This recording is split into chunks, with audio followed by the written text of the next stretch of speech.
Good morning sa lahat. Tara magbasa na tayo ng ating libro guys. Magandang balita, Biblia.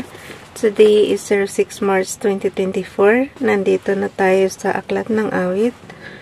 Chapter 79. Panalangin upang iligtas ang buong bansa. Awit ni Asaph. Basa na guys. Awit chapter 79 verse 1. Pakisabayan ako.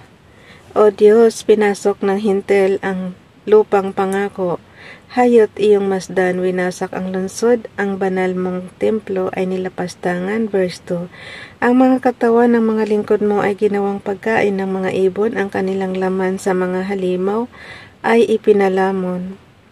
Verse 3. Dugo ng bayan mo'y ibinubo nila sa buong palibot nitong Jerusalem, katulad ay tubig, sa dami ng patay ay walang maglibing.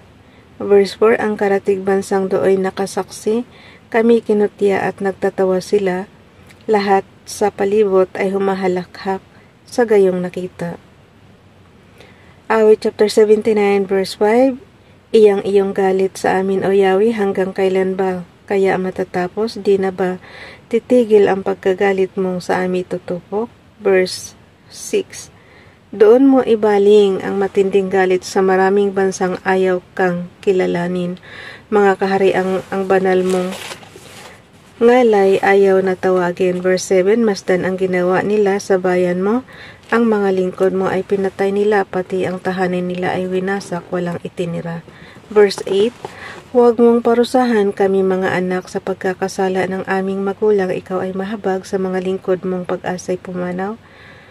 Verse 9, mahabag ka sana, kami ay tulungan, Diyos na aming tagapagligtas, dahil sa ngalan mo kaming nagkasalay, patawaring ganap, at sa karangalan ng iyong pangalan kami ay iligtas. Awit chapter 79 verse 10, bakit magtatanong itong mga bansa ng katagang ito? Ang dismay nasaan? Ipaghiganti mo ang mga lingkod mong kanila'y pinatay, ang pagpaparusay iyong ipakita sa iyong mga hirang. Verse 11, iyong kahabagan ang mga bilanggong kanilang hinuli, dinggin mo ang daing sa taglay mong lakas, iligtas mo silang takdang papatayin. Verse 12, iyong parusahan niya ang mga bansang sa iyo, o Yahweh, lumalapastangan. Parusahan sila ng 7 ibayo sa gawang pag-uyam. Verse 13, kaya nga o Yahweh, kaming iyong lingkod para mga tupa sa iyong pastulan.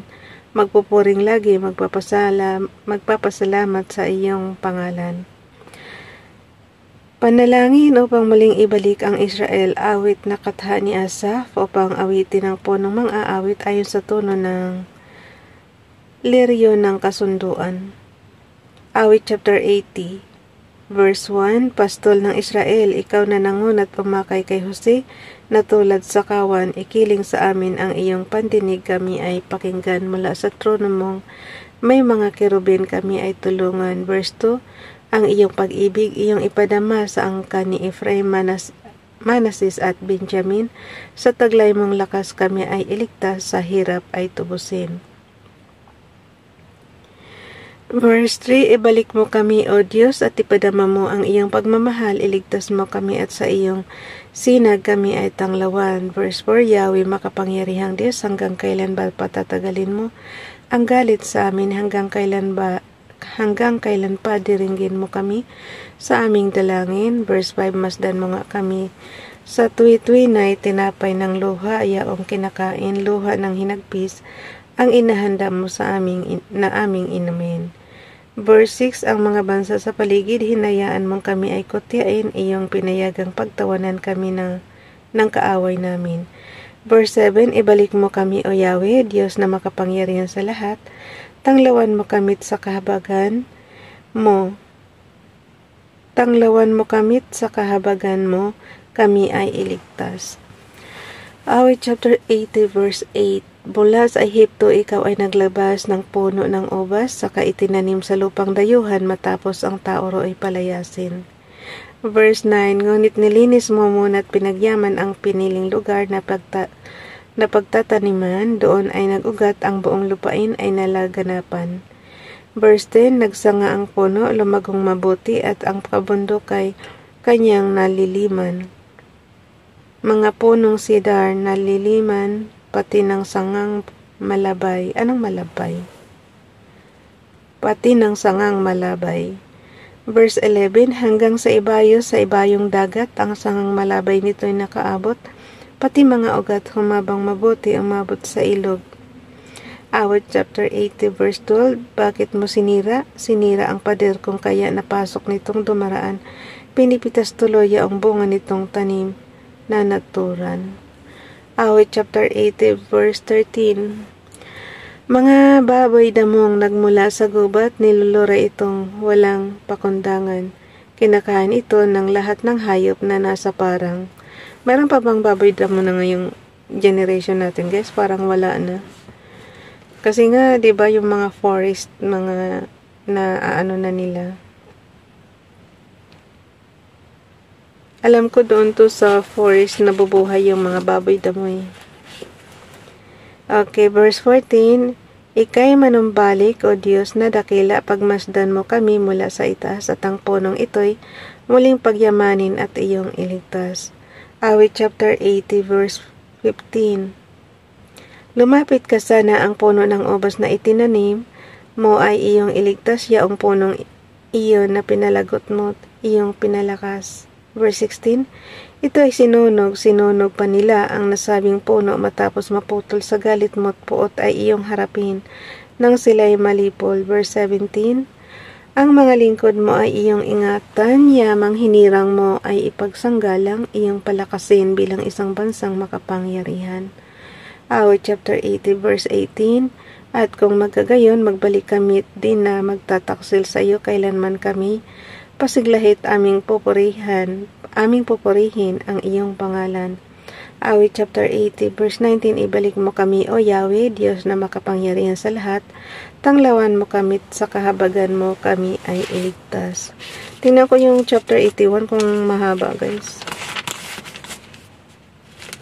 Okay lang, kaya pambasahin. Awit sa araw ng kapistahan, katha ni Asaf, upang awitin ng punong mga aawit ayon sa gitit.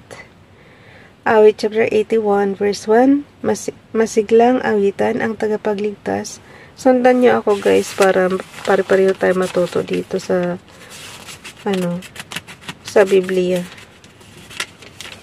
Awit chapter 81 verse 1, masiglang awitan ang tagapagligtas itong Diyos ni Jacob, awitang may galak. Verse 2, umawit sa saliw ng mga tamborin kasabay ng tugtog ng lira at alpa. Verse 3, hipan ang trompeta tuwing nagdiriwang kung buwan ay bagot na sa kabilugan. Verse 4, pagkat sa Israel ito isang utos, batas na ginawa ng Diyos ni Jacob. Kapag guys, kapag kabilugan ng buwan, kung buwan ay bago, nasa kabilugan. So, yun. Anong buwan, guys? Yung moon? Ulitin ko yung verse 3, ha? Awit chapter 81 verse 3. Hipan ang trompeta tuwing nagdiriwang, kung buwan ay bagot nasa kabilugan.